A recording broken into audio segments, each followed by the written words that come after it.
Hello ladies and gentlemen, welcome back to the Nerd Den here once again, and in today's video I am going to be doing another Series 13 theory video for Doctor Who, because I've just had a little idea to continue the theory videos that I've been doing, and well, I've been thinking about the Series 12 story arc with the Timeless Child and how we got the answer about the Doctor being the Timeless Child and that her regeneration abilities were passed on to Time Lords, and there's a lot of things that are still left unanswered. So it's obvious that we are going to get some more answers in Series 13, but we're probably going to get some more questions that we're going to be like, wait, what's going on? But yeah, there's a few things that I do personally believe will be hopefully answered in this new series. So without further ado, let's talk about how the Timeless Child story arc will continue in Series 13.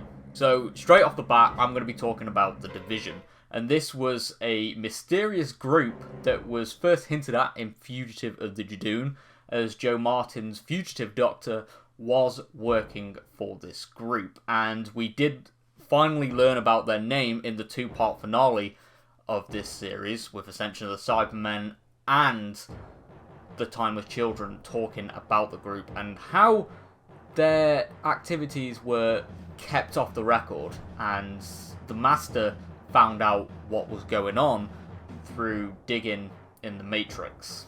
That raises a few questions. What were the group actually doing, and what was Jo Martin's Doctor doing while she was working for them? Like, what was her job role exactly? Now, I do have a few theories myself on the Division, and that will be saved for a separate video, but just for the purposes of this video, I'm just going to say that, yeah, we will definitely learn more about the Division. We might even see more Division members being introduced in this series, and perhaps we could be seeing some more Time Lords. And when I say, yeah, obviously, we're going to see more Division members who are Time Lords, but Time Lords that are significant to Gallifrey's past. So we could see Rassilon, we could see the other, Tecteun, Omega. There are so many Time Lords that are important to the history of Gallifrey. And this could lead to the return of the Rani, the Monk. There's so many Time Lords that could be put into the Division, and perhaps they got the same treatment as the Doctor. So any, I'm going to use the word soldiers for the Division, or agents. There you go, that's a better word. Any agents of the Division have their memories wiped. So maybe the Master had a role in the Division, and as the series progresses, maybe ties into Series 14 as well, that they slowly get their memories back, and we get the scenes that's like flashbacks similar to what we got in the Timeless Children, where we see their meetings and all the jobs that they did. And I'd be interested to see, why was the Division made, and what was their goal? And I do have a feeling that this is going to lead into some darker moments in Gallifrey's history, and it might make the fans hate the Time Lords a little bit more, but I guess we'll see what happens. But there are also some other things that I expect to be answered in the next series regarding the Timeless Child arc, and that will be how many Doctors we've had on screen now, because the numbers have kind of been thrown around. I've seen some people say there's now 32 Doctors, yada yada.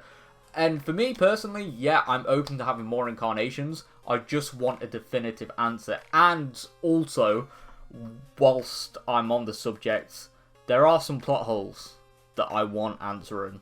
And I hope Chibnall does realise this, and that he at least attempts to.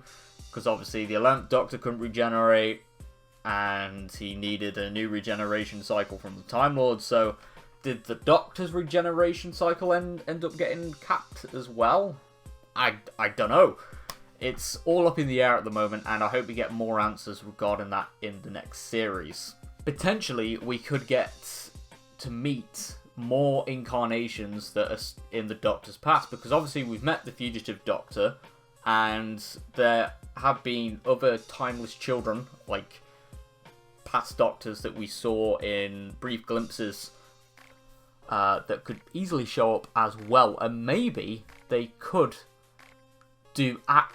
cast actors that resemble the Morbius Doctors, but I don't know if they'll do that. It would be nice for them to do that, like obviously just have all the Doctors together or something. But yeah, it would be very interesting, and I want them to kind of at least show a regeneration for Jo Martin's Doctor as well, to see where she fits in the timeline. For me personally, I believe she will regenerate into a younger version of William Hartnell's Doctor, and that'll set up the start of the Doctor's life as we knew it anyway. But yeah, there's a lot of questions that need to be answered, so it is gonna be a very interesting series. There's a lot of things that need to be answered, and I feel like this new series is gonna be more arc heavy compared to series 12. Because obviously Gallifrey and the Time Lord history has been changed. The Doctor's history has been changed. There's a lot of things that need to be answered. And as I said, I'm all up for it. But we just need to have some answers and some things cleared up. But yeah, it's going to be very interesting. We could see some new changes as well. Perhaps, could the Doctor actually not be the Timeless Child? Could it all be a lie? Personally, I don't think so. I would have loved to see it be the Master for once, but, you know, we're just going to have to see what happens. But yeah, thank you very much for watching this video. If you have enjoyed, leave a like rating and subscribe, and I'll see you all on my next video. Bye for now.